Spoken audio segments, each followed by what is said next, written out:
प्रारब्ध के सभी दर्शकों को मेरा नमस्कार। मेरा नाम है संदीप आर के सिंह और आज हमारे साथ हैं श्रीमती रुचि शुक्ला जी। रुचि जी, बहुत-बहुत स्वागत है आपका प्रारब्ध पर।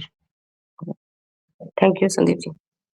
दर्शकों, आपको बताना चाहूँगा, रुचि जी एक एंटरप्रेन्योर हैं। शिपिंग इंडस्ट्री में काफ़ी साल का अनुभव है, प्लस सामाजिक रूप से काफ़ी एक्टिव हैं, राजनीतिक रूप से भी काफ़ी एक्टिव रहती हैं। थोड़ा लो प्रोफ़ाइल रहने का प्रयास करती हैं, पर आज हम प्रयास करके इनको यहाँ ले आए हैं क्योंकि इनके विचार जो हैं, वो बड़े अद्भुत रहते हैं। थोड़े से यूनिक एंगल्स भी रहते हैं, कुछ इनसाइड स्टोरीज़ भी आपके पास रहती हैं। तो आज का जो हमारा विषय है दर्शकों, एक विषय है जिस पर बार-बार लगातार बात होना बहुत आवश्यक है क्योंकि वो विषय जो है, वो जुड़ा है हमारी अगली जनरेशन से। हम सब चिंतित हैं कि अगली जनरेशन को क्या कंटेंट परोसा जा रहा है या कंटेंट के नाम पे क्या परोसा जा रहा है। और इसमें ऐसा नहीं कि सुनने वाले, हम लोग अक्सर सुनने वालों को बोल देते हैं कि अरे सुनने वाले ही ऐसे हैं, ऐसा नहीं होता। कंटेंट देने वाले पहले खराब हैं, बाकी तो सुनने वाले सब कुछ कर ही रहे हैं। तो विषय है रणवीर अलाहाबादिया, समय रैना, लेटेंट शो और आपका जो उसके पीछे का पूरा तंत्र है, उस पर हम लोग चर्चा करेंगे। तो रुचि जी, सबसे पहले आपके माध्यम से जानना चाहेंगे, आपके क्या विचार हैं, ये क्या हुआ है, क्यों हुआ है? और क्या इसके जो रिएक्शन आ रहा है वो सही है और क्या होना चाहिए? रुचि जी। सबसे पहले तो देखिए संदीप जी, ये एक नई तरह की विचारधारा को जो है जन्म दिया जा रहा है, जिसमें कि सबको ये लग रहा है कि negative way is a better way to catch up on the audience. एक टीआरपी के लिए अगर कोई सही कंटेंट देंगे तो शायद उतना जल्दी पिकअप नहीं करता, लेकिन कोई ऐसी ट्रिगरिंग चीज हो, इस तरह की चीज हो कि जिससे कोई नेगेटिव एक समाज में मैसेज जाए, तो वो शायद जल्दी पिकअप करता है। जैसे आप और हमने भी देखा 2-4 बार कहीं ट्रेंडिंग देखकर रणबीर आहलूवालिया, अब भले ही हम उसके अगेंस्ट हैं, लेकिन हमने कहीं न कहीं जाके उसको देखा फिर कि हुआ क्या था। तो समझ लीजिए इतने लोगों ने अगर उसको इस वजह से भी देखा कि ये क्या कंट्रोवर्सी है, तो उतने हिट तो उनको मिल गए ना। और कहीं न कहीं हुँ, आप देखिए एल्गोरिथम में वो चीज़ आ रही है ऊपर।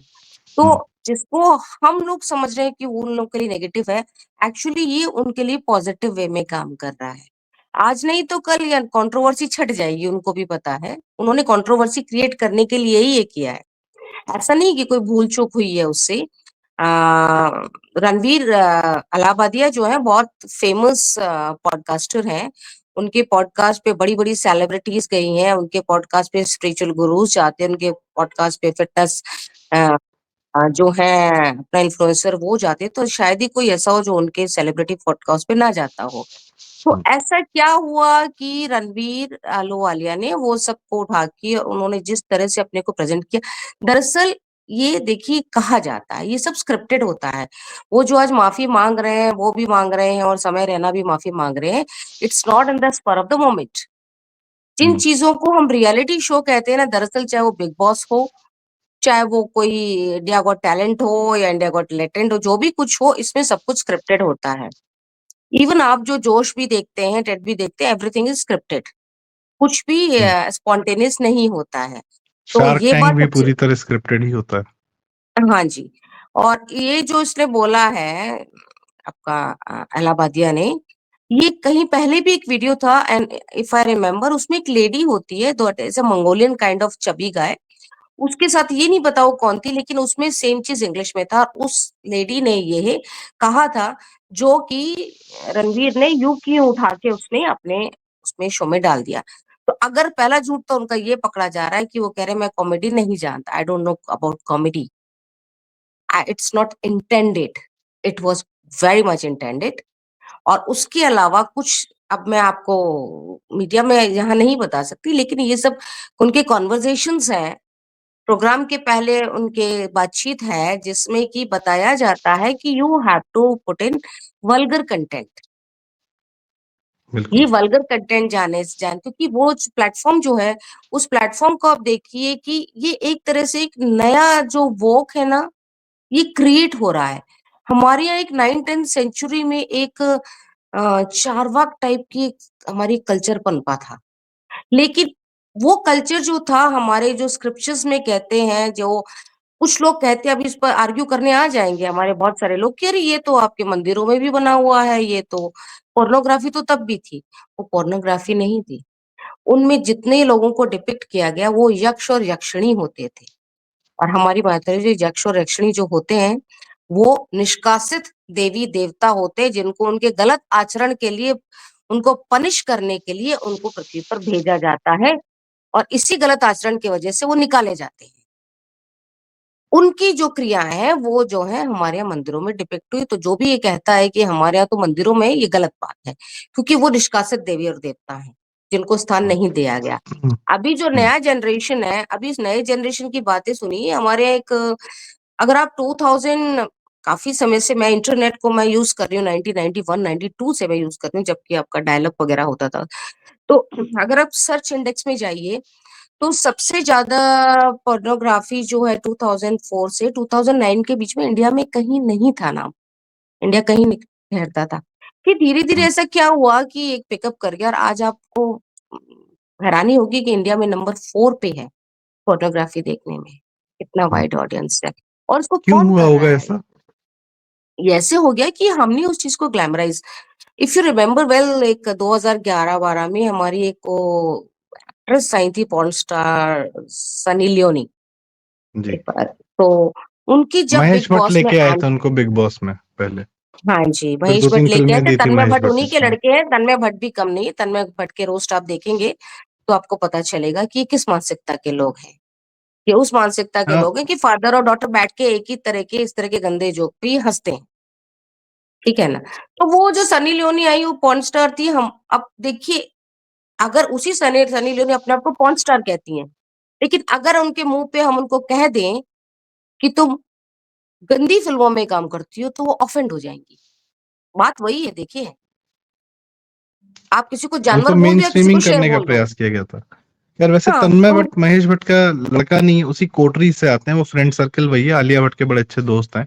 आलिया भट्ट जी, की भी एक आपने चर्चा सुना होगा कि करण जौहर के कॉफ़ी विद करण पे आलिया भट्ट ने हुँ, राष्ट्रपति का नाम कुछ और बता दिया था, पृथ्वीराज चौहान इस तरीके से, तो पता चला था कि बहुत ही बेवकूफ़ है, पढ़ी-लिखी बिल्कुल नहीं है।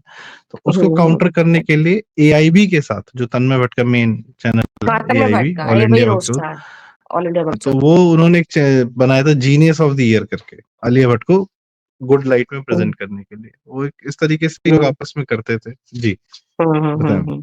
तो तो आप इन्हीं के उस बारे में कह एआईबी रही में थी भी कि आप ये लोग का देखिए, पर्पज़ क्या है?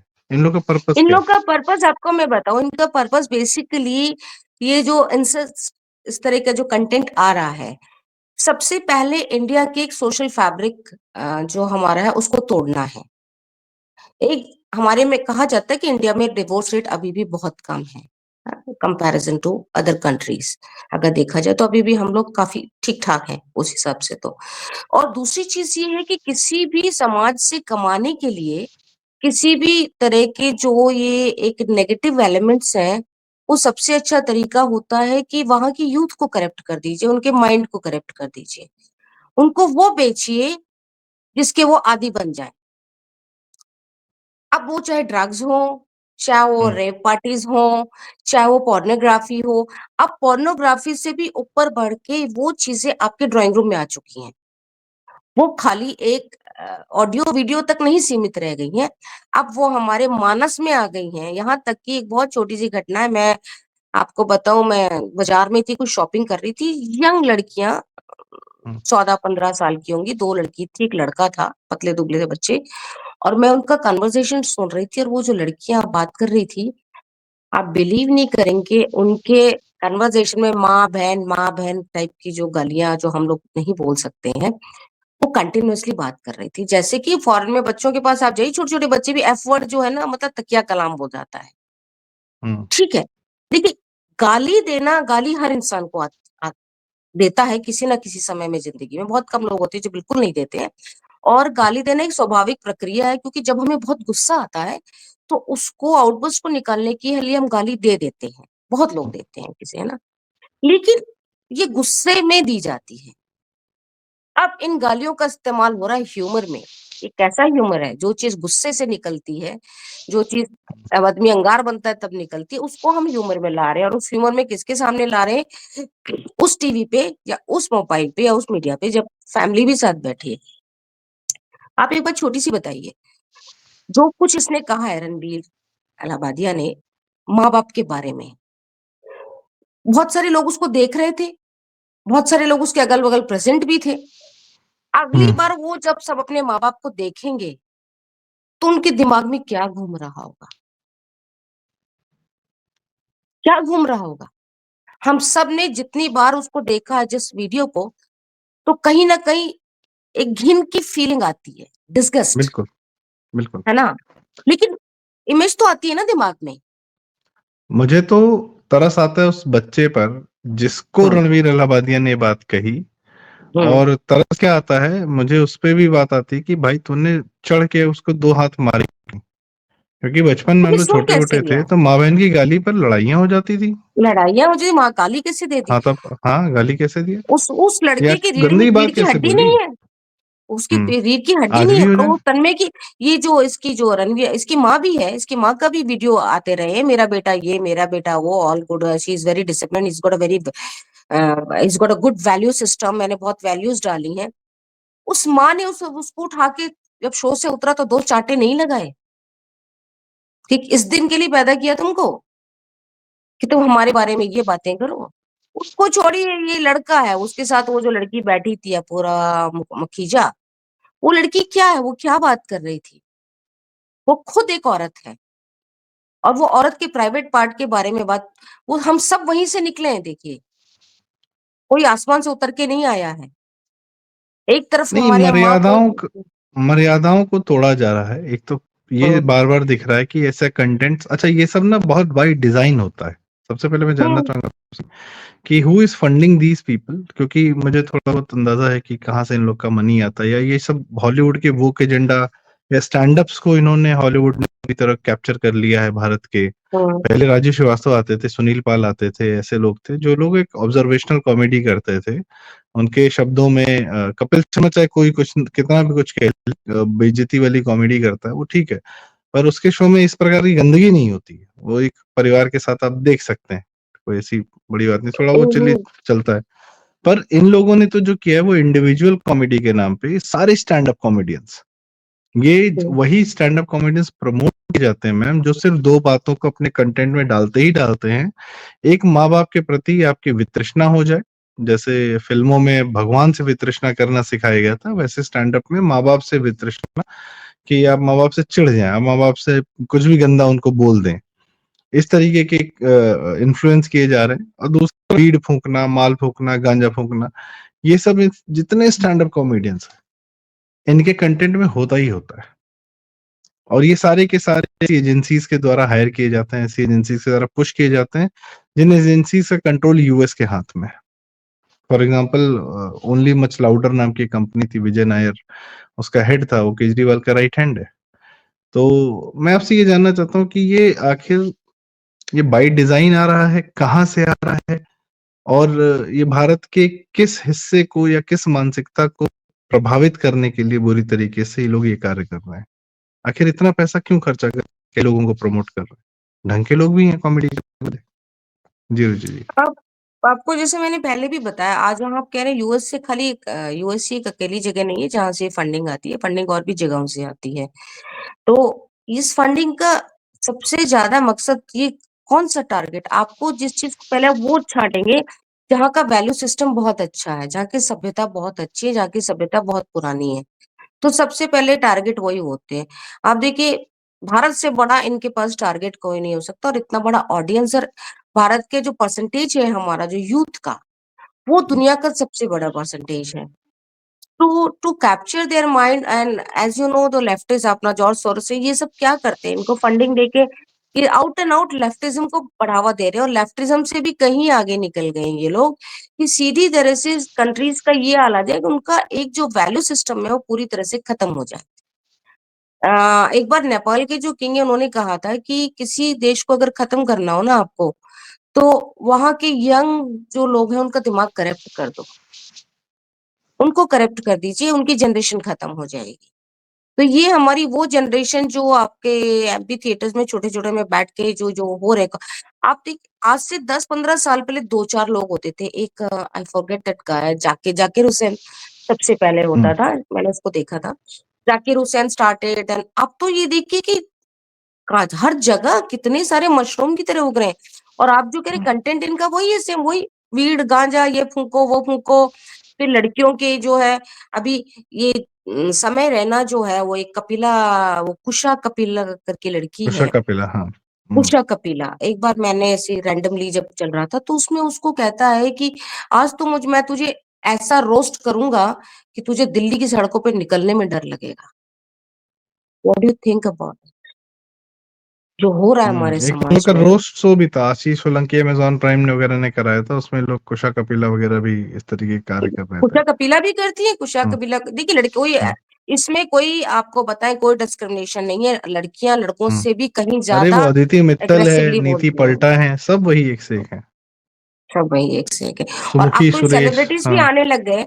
इतनी शर्म की बात है जब एआईबी में आपका एआईबी जो रोस्ट होता है उसमें अनिल उनका जो अर्जुन कपूर बेटे बस बराबर ही हुआ, हुँ, बैठा हुआ है अर्जुन कपूर, वो अनिल कपूर भी बैठे हैं, ये भी बैठे हैं और उनके सामने I mean I can not describe the kind of cross language ये रणवीर सिंह और इसने अर्जुन कपूर ने जो लैंग्वेज यूज करी है। इतने बड़े बड़े सभ्य लोग इस सोसाइटी के बैठे थे और वो कहते हंस रहे हैं। जब बाद में इंटरव्यूज में बहुत सारी बाइट्स में उनसे पूछा गया कि what do you feel about it, because वो शो हटा लिया गया था यूट्यूब से, तो हुँ, most of the people were saying it's up to them what people want to say, what people want to present, it's very individual, it's फलाना, it's दिखाना। इट्स नॉट इंडिविजुअल, क्योंकि अगर हुँ, ये इंडिविजुअल है तो आप हमको जब वो फिल्में बनाते हो तो हमको मत बोलिए कि थिएटर में आओ। It is your individual thought, आप उसमें गंदगी परोस रहे हो, ये आपका किंक है। हमें आने के लिए मत बोलिए सिनेमा हॉल में 400 रुपए खर्च हुँ, करके, हुँ। राइट? तो उस समय तो इनको ये इंडिविजुअल बताते हैं। तो शुरुआत तो इनकी वहीं से हो रही है और इस बता रहे इस नाले में सब गंदे हैं। एक आदमी नहीं बोलने वाला है, ये लोग हर किसी चीज़ पे आके खड़े हो जाएँगे और जब इनकी इंडस्ट्री से रिलेटेड कोई भी इस तरह की बातें होती हैं, इनमें से एक आदमी खड़ा नहीं होता, एक इनमें इंसान भी नहीं। एक अच्छा आदमी था, नितिन रिवाल्डो करके, वो कमाल के हुँ, कॉमेडियन रहे और 2012-13 से। बस वो है कि हुँ, वो भारतीय विंग साइड के आदमी हैं, तो हुँ, उनको हुँ, बुरी तरह डिस्कार्ड कर दिया गया। यूट्यूब ने प्रमोट नहीं किया, यूट्यूब ने उनके वीडियोज़ बैन किए और यूट्यूब जबकि इन सारे स्टैंड अप कॉमेडियंस को प्रमोट करता है, जितना समय रैना के कंटेंट चल रहा है, यूट्यूब उनके जितने गाइडलाइंस हैं, सबको ये फॉलो नहीं करते और ये यूट्यूब हुँ। इनको चलने देता है, बैन नहीं करता, देखिए, कुछ नहीं करता। यूट्यूब जो हिज है ना चैनल एक should be global blocked. Company. बीस चैनल हमारे यहाँ अभी आपको बताऊं, अगर आप मिडिल ईस्ट में जाइए तो मिडिल ईस्ट में कंटेंट रिस्ट्रिक्शन है। वहां हुँ, पे यूट्यूब में भी आप कितना भी ढूंढ लीजिए, है लोगों के पास सोर्स हर चीज का है। हुँ, लेकिन ऐसा नहीं है कि हर एक के हाथ में है और वो उस पोर्नोग्राफी आप बिल्कुल नहीं दे सकते, रिलीजियस ब्लास्फेमी आप लोग नहीं, वो साइट ही नहीं खुलेंगे। आप वहां जाके कोशिश करिए रिलीजियस साइट्स को खोलने का, नहीं खुलेगा आपसे। हुँ, तो कर रही है ना सरकारें, कहीं न कहीं हुँ, से तो बचाव कर रही हैं। हालाँकि आज के ज़माने में एक्सपोज़र इतना ज़्यादा है कि बहुत मुश्किल है, बट कुछ तो करना पड़ेगा, किसी भी लेवल पे तो कर। इंडिया में तो आप ये देखिए कि वो आप बच्चों का पैरेंटल कंट्रोल भी लगा देंगे, उसके बावजूद भी जो कंटेंट पॉप अप होता है, आप हुँ, उसको नहीं अवॉइड कर सकते हैं। तो ये तो हमारा ब्रॉडका थ्रू दिस अगर देख भी रहे हैं और कहीं हमारे आपका और हमारा मैसेज पहुँचेगा तो हमारी हुँ, इंफॉर्मेशन ब्रॉडकास्ट इंडस्ट्री जो है उसको बहुत सीरियसली इस चीज को अब सोचना चाहिए। एक जमाने में हमारे यहाँ सेंसर होता था कि किसिंग सीन भी एक बहुत बड़ा टैबू होता था कि किसिंग नहीं दिखाई जा हुँ, सकती थी। आज के टाइम में आप मूवीज में कुछ बचा पोर्नोग्राफी देखने की जरूरत ही नहीं है। हुँ। अब वही चीज आप फिल्मों में देख लीजिए आप, हाँ, आउट एंड ओपन सही कह रहे हैं। मूवीज में मिल जा रही है वो चीज। ओटीटी ने तो और भी ज्यादा गंद मचा रखी है। वो फ्रीडम के नाम पे, freedom of speech and freedom of expression के नाम पे ओटीटी में जो गंद मची हुई है आप देखिए, सीरियल से लेके एंड उनके सीरीज से लेके हर जगह वही गंदगी है। तो ये वहीं की उपज है ये आलू वाला इलाहाबादिया जैसे लोग जो है। जी। नहीं, बात सही है और शुरुआती भी वहीं से थी, इसके शुरुआत के ट्वीट्स भी बड़े अजीब थे, promoting beef, he was saying कि प्रयागराज का नाम बदल दिया एज़ लेट एज़ 2018 में कि हम तो इलाहाबादिया ही रहेंगे, तो इस तरीके की हरकतें रही हैं। राइट विंग का उभार हुआ तो ये उसके कंटेंट में चले गए। ऐसे कुछ मेंटोर्स भी हैं जो नाम आपने लिया था, तन्मय भट्ट, मनीष पांडे, इस हुँ, तरीके के लोग हैं जिसको हुँ, पुश करते हैं, प्रमोट करते हैं, इसको काम पॉडकास्ट हुँ, वगैरह दिलाते हैं। ठीक है, हुँ, देखते हैं वो सरकार किस तरीके से क्रैकडाउन करती है। Now is the need that ये क्रैकडाउन होना चाहिए। तो रुचि जी आपका एक क्लोजिंग कमेंट? आपको लगता है कि इन पर जो कही हो रही है, सही हो रही है या कुछ और भी होना चाहिए? जी। नहीं संदीप जी, ये कार्रवाई काफ़ी नहीं है। अभी आप करंट ट्रेंड देख लीजिए भारतवर्ष में जो भी कुछ हो रहा है, हर आदमी सब कुछ ना कुछ कह के 2-4 दिन का हल्ला करके निकल जाता है। आप हुँ, और हम भी आज से 1 महीने के बाद इसका हमें ध्यान नहीं जाएगा कि हम आज क्या बात कर रहे हैं। तो रोक तो नहीं लगी है, बल्कि इनको और भी ज़्यादा उससे जो है पब्लिसिटी मिल रही है, मैं आपको ये कोई अपॉलॉजी नहीं दे रहे हैं, ये अपॉलॉजी भी एक इनका दिखावा है, इनको हुँ, कोई फ़र्क नहीं पड़ने वाला। अभी कल को जाके अगर रणवीर जाके कुंभ में अभी देखिए एक फ़ोटो अगर इनकी आ जाएगी ना, हुँ, कुंभ में डुबकी मारी और मेरे पाप धुल गए, तो ये हुँ, हमारे इतने बेवकूफ़ लोग हैं कि फिर से जाके वही देखने लग जाएँगे। सही ये कह रही हैं। स्तर है हमारा मानसिक स्तर हमारे यहाँ लोगों का। तो उसके लिए गवर्नमेंट को कोई ना कोई बहुत स्ट्रिक्ट एक डिसीज़न लेना पड़ेगा, कंटेंट पे हुँ, रोक लगानी पड़ेगी, कंटेंट फ़िल्टर करना पड़ेगा और भले ही वो हुँ, यू देखिए, आज अगर हमारी सरकार धमका दे यूट्यूब वालों को और इनको एक्स वालों को, इनको, तो इनकी मजाल नहीं है कि ये हम इस तरह की कंटेंट आने दें बाहर। हुँ, ये आपको बता दें, एक बार अगर गवर्नमेंट कह देना कि तुम्हारा यहाँ कंटेंट हम बंद कर रहे हैं, अलाउ नहीं करेंगे, जी, जी, तो ये सब लाइन में आ जाएँगे। चाइना में देखिए, चाइना में कोई घुस नहीं सकता है।